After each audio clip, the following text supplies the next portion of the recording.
अटल विचार मंच पार्टी के अध्यक्ष यशवंत सिन्हा ने भाजपा पर बड़ा हमला किया है। उन्होंने भाजपा पर हमला करते हुए कहा कि अटल बिहारी वाजपेयी के सिद्धांत से भाजपा दूर होती जा रही है।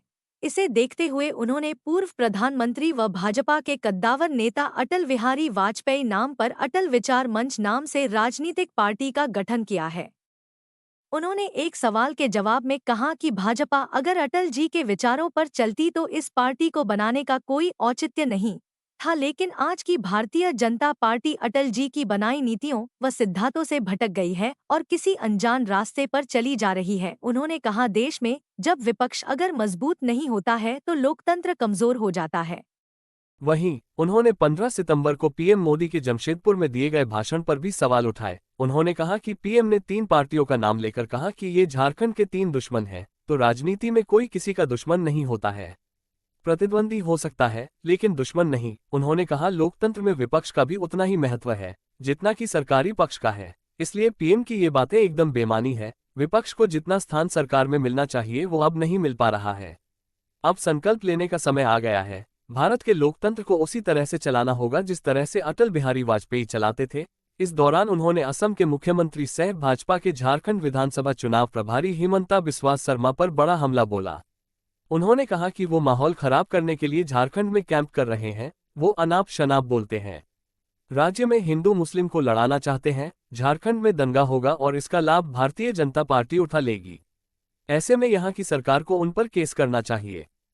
मैं ये मानता हूँ कि प्रधानमंत्री जी ने बहुत सारी गलत बातें कही हैं अपने भाषण में, और अभी जब मैं बोल रहा था तो मैंने कहा कि ये कहना कि झारखंड के 3 दुश्मन हैं और कुछ पार्टियों का नाम लेके कहना है कि ये दुश्मन है, तो राजनीति में कोई किसी का दुश्मन नहीं होता है।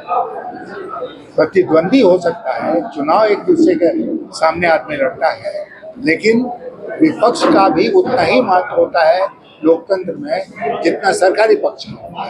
तो ये प्रधानमंत्री जी की बातें बिल्कुल बेमानी है। प्रजातंत्र के ऊपर ये आघात है। और मैं एक बात और कह दूं, आपने असम के मुख्यमंत्री के बारे में पूछा, वो इतना अनाप शनाप बयान दे रहे हैं यहाँ पर आके। उनका एक ही उद्देश्य है कि किसी तरह यहाँ पर धार्मिक उन्माद पैदा करो, किसी तरह झारखंड में हिंदू मुसलमान करके यहाँ पर दंगा फसाद कराओ। ये अगर उनका उद्देश्य है, जैसे मैं मानता हूँ है, तो मेरा झारखंड के सरकार से आग्रह होगा कि उनके खिलाफ वो कार्रवाई करे। उनके अनेक भाषण हैं जो अत्यधिक उत्तेजना देने वाले, उस पर कानूनी कार्रवाई की जरूरत है। महागठबंधन की ओर भी जा सकते हैं, महागठबंधन की ओर जा सकते हैं, इंडिपेंडेंट आप चुनाव लड़ना चाहेंगे, आपका पार्टी? अभी तो हमने यही घोषणा की है कि हम चुनाव लड़ेंगे, चुनाव में अपने उम्मीदवार खड़ा करेंगे, और आगे क्या होगा वो आने वाली परिस्थितियों पर निर्भर करेगा। हजारीबाग सदर विधानसभा भाजपा की सबसे सेफ सीट मानी जाती है, तो किस तरह के उम्मीदवार उतारेंगे अपने पार्टी से? देखिए, भाजपा के लिए सेफ सीट नहीं है। आप जानते हैं यहाँ से कांग्रेस पार्टी भी जीतती रही है। सौरभ नारायण सिंह यहाँ से विधायक 2 बार बने हैं, तो इसलिए ये कहना है कि ये सेफ सीट है, और आज कोई सीट किसी के लिए भी सेफ नहीं है।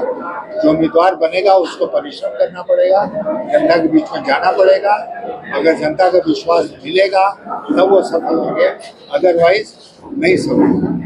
भाजपा में लंबी लिस्ट है उम्मीदवारों की, अगर उनमें से कोई आके आपसे टिकट मांगना चाहेंगे जिनको टिकट नहीं मिला, वो परिस्थिति में अटल विचार मंच उस पुल पर पहुंचेंगे तब सोचेंगे कि इस पुल को कैसे पार करें।